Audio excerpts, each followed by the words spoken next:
Hey, I'm Nick Brandon. I'm a movement specialist and Alexander teacher. I practice and live in London. In this video, we're going to be talking about the importance of feet. Most of us in this culture live in our heads and we don't actually think about the feet. We don't really use them that well. Most of us have poor foot function because we wear shoes that are too small. We don't wear bare feet. We don't walk bare feet. We're stuck in offices and behind computers, so of course they're not going to function well. So in this video, I'm going to be sharing some tips and tricks and techniques that I have my students practice, my clients, and it really improves the overall functioning, their posture, their balance, their support, and brings about remarkable changes. So if you think about the feet, any good structure will have a good foundation. So the foundation of your architecture is your feet. And having good feet will substantially improve your energy. You'll be using less muscles to support your system.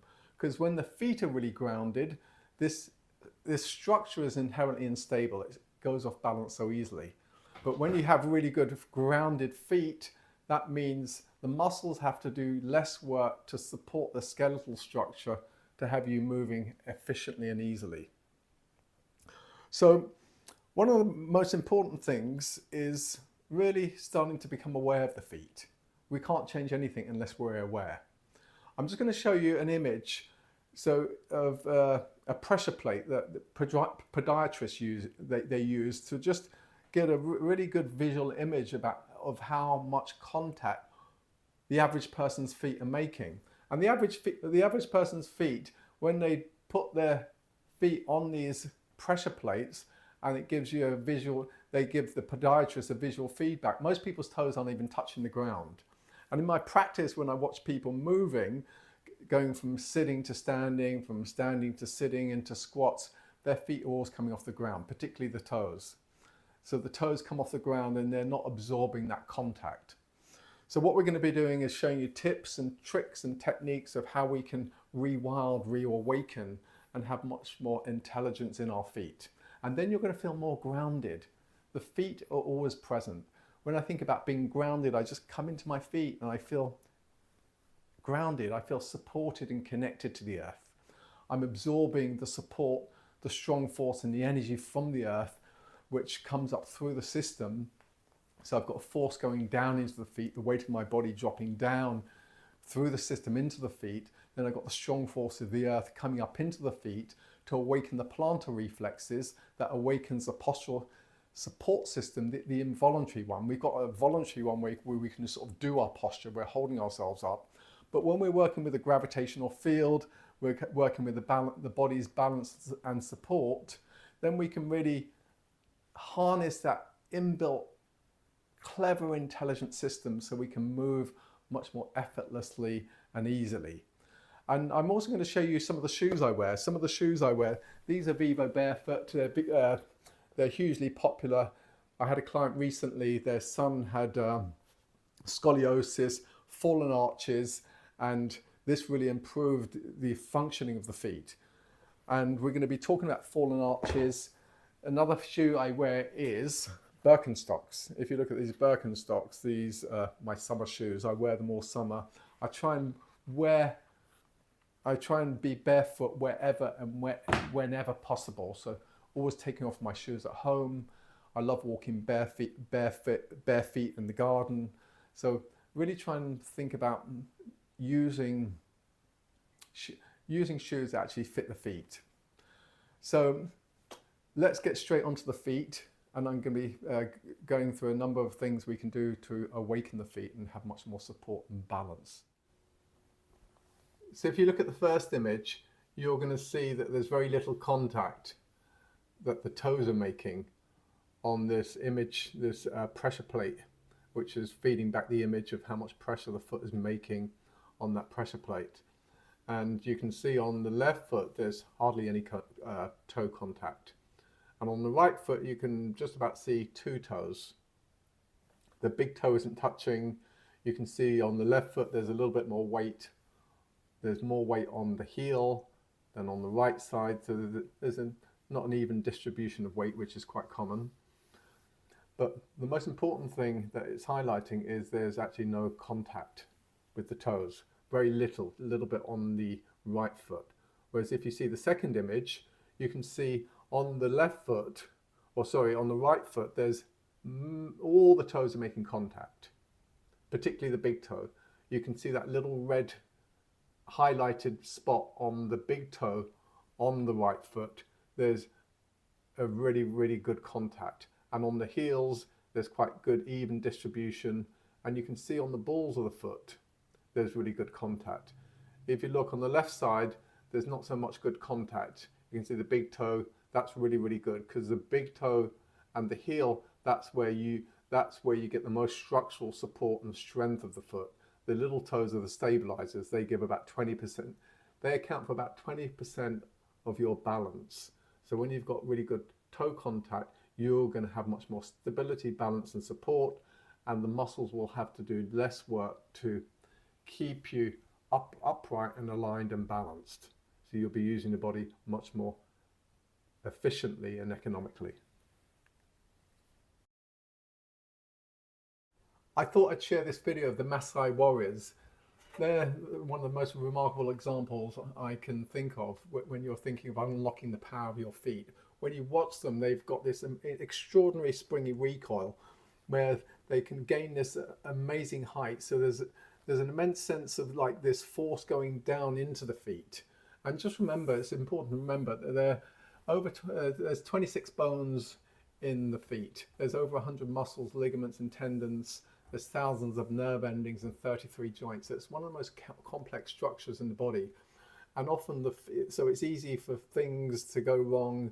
The fascia, the tissue, the muscles, ligaments, and tendons, they can all get misshapen, and the function of the feet don't work as well. So they are a great example of just that lightness, and a good biomarker of health, bone density and bone health and muscle strength, mobility, is this springiness in the body, being light and springy and adaptable and mobile. So it's just one of the best examples I know. And that's what we want to do, is awaken the feet so we can unlock the power of your feet. Topical bony structure of the foot. You can see the biggest bone, the calcaneus, the heel bone, is actually off to the left. If that's the left foot, if that was the left foot pointing forward, it planes off to the left. A lot of people mismap where the joints articulate. So that's what we teach in the Alexander technique, is body mapping. When you have a more accurate sense of the body, we don't go into anatomical names, just where the main articulation joints, all important joints are. The hip joints, the ankle joints, the knee joints, the shoulder joints, all these joints like that. So yeah, people mismap where the joints are. So we teach an accurate body map. And that's the strongest, one of the strongest, biggest bones in the heel. And if you look at the base of the foot, you can see that the ball of the foot, you've got a big pad there. You'll see this in the video as we get into how we can improve the functioning of the foot. Then the other biggest pad is on the big toe. So where we get most of the power, velocity, strength, and springy recoil from is here and here. These are the smaller toes. They basically stabilize and balance the body. And you can see the extraordinary big sort of arch. If you look at how big the arch is, it's a big arch. And if you think of architecture, some of the biggest, strongest bridges and buildings are built with arches. And you can see the foot's naturally meant to, so you've got that dorsiflexion there, that you can increase your dorsiflexion with lunges and squats, doing good lunges and squats. It's not what you do, it's the way you do them, because sometimes you can do lunges and squats where the feet aren't placed properly and you're not activating the muscle pulls, antagonistic pulls of the muscles not working, stressing. It can often stress on the knee joints, so the meniscus, cruciate ligaments are not, they're sort of pulling that way or that way because the foot is rotating outwards, or rotating inwards. And we're naturally meant to have that pronation rotation. Most people with fallen arches, often the collagen in the tissue is very sort of quite weak, so it allows the arch to fall. And people with hypermobility sometimes have it. So there is meant to be natural rotation, pronation rotation in the foot. But if it's too much one way, it can cause problems. Too much the other way, it can cause problems. So you've got that lovely big arch in the foot, the big heel, that dorsiflexion there. And yeah, let's get into how we can sort of increase the strength and unlock the power of the feet.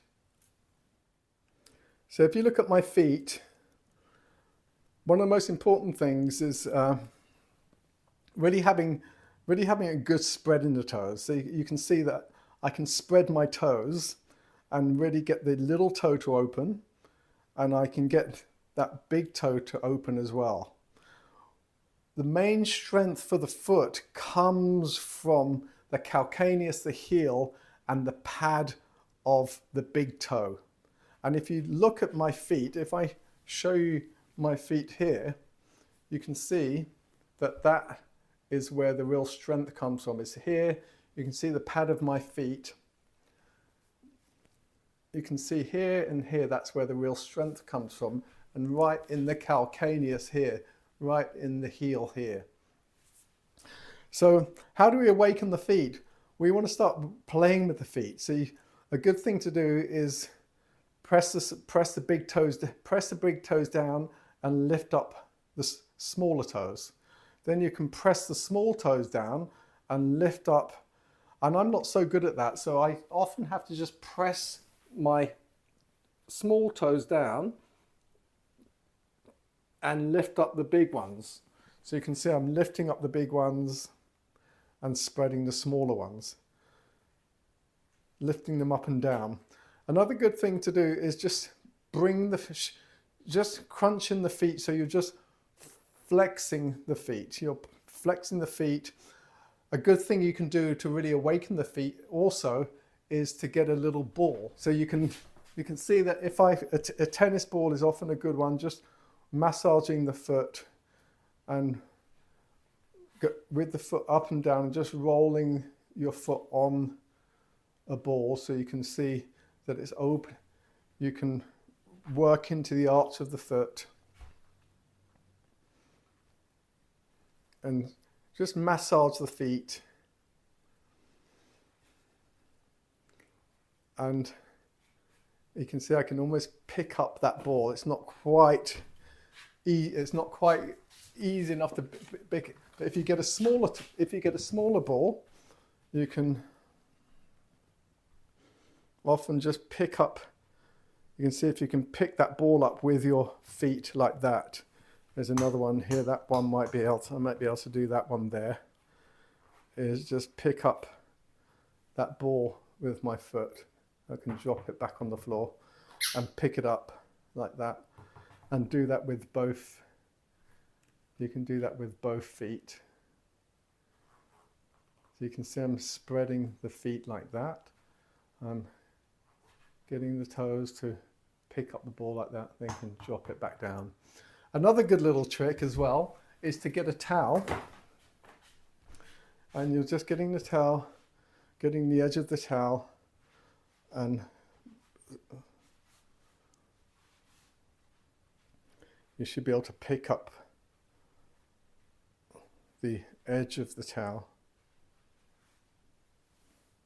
like that. And another really good exercise for the feet is just pressing the big toe down and just pivoting the foot out. So you can see that I'm really opening that foot, and you can see there's a big spread in the foot, and particularly the small one. The small one normally gets squashed with the shoes that we wear that don't actually fit us. So you can see that I can pivot that, I can press the pad of the big toe into the floor and just gently turn the feet out. So you can just let the feet rotate inwards and just slightly rotate them outwards. And you can see those feet really open out. So that's one of the things we can do for the feet. I'm going to show you a few more. The other practice we can do for the feet is standing roughly hip width apart and just coming up onto the toes. Coming up onto the toes, and you're really coming up onto the balls of the toes, and the toes are just stabilizing the balance, and it actually is a balancing pose. And that opens up the springy recoil, the springy elasticity of the feet. You're just coming up and down. If you did that every day for about 10 rounds, like that, it's nice and simple. You can even do it when you're brushing your teeth. These things are so simple to do. Practice little but often, as I always say. And I'll just show you what happens to the arch of my foot. So you can see that spring in my foot there. When I'm coming up onto the toes, it really opens up the dome and the arch of the foot. So you're coming up onto the toes and you get that springy arch in the feet. Let me show you the other one. Whoops.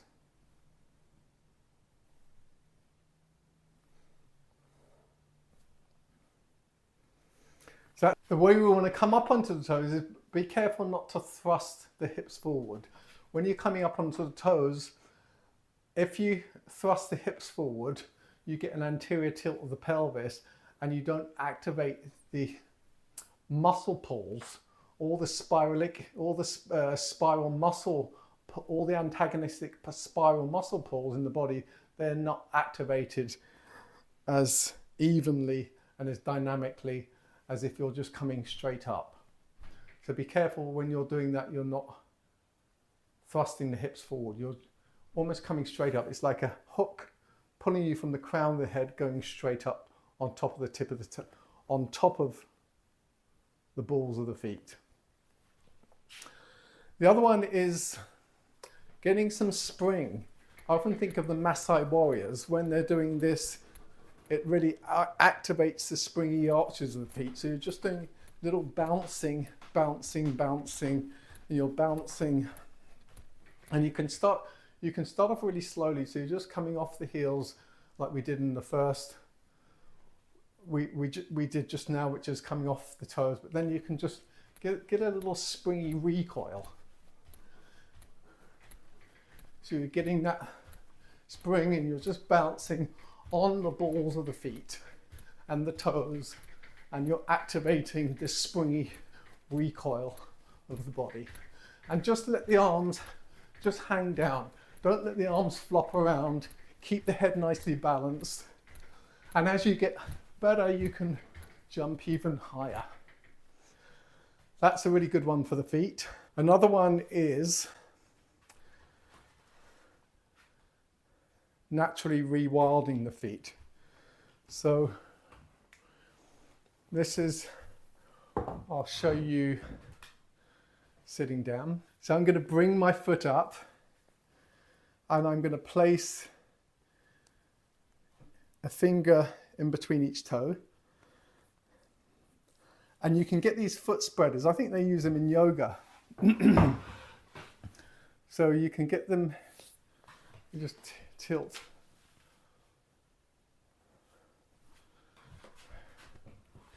So the other one to awaken the feet is massaging the feet.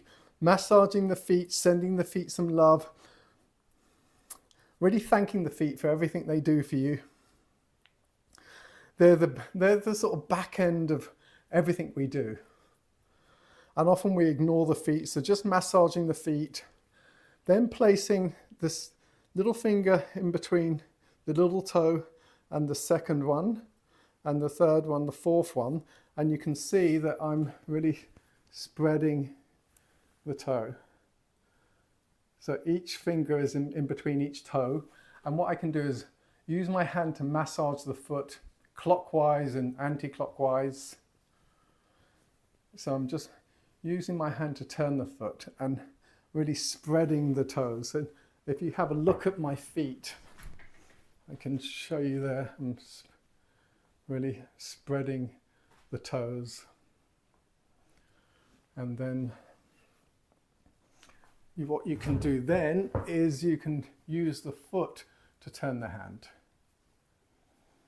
So you're just working into the movement of the foot, massaging the foot, and you can also just get that springy motion there, going backwards and forwards, and then rotating the ankle clockwise and anti-clockwise, hand turning the foot and the foot turning the hand. And do the same on both feet. Little finger in between the little toe and the second toe, third toe, fourth toe, and getting that movement there, doing as I did on the first one onto the second one. And your feet will love it. They'll start to feel alive, tingly, massaging the feet.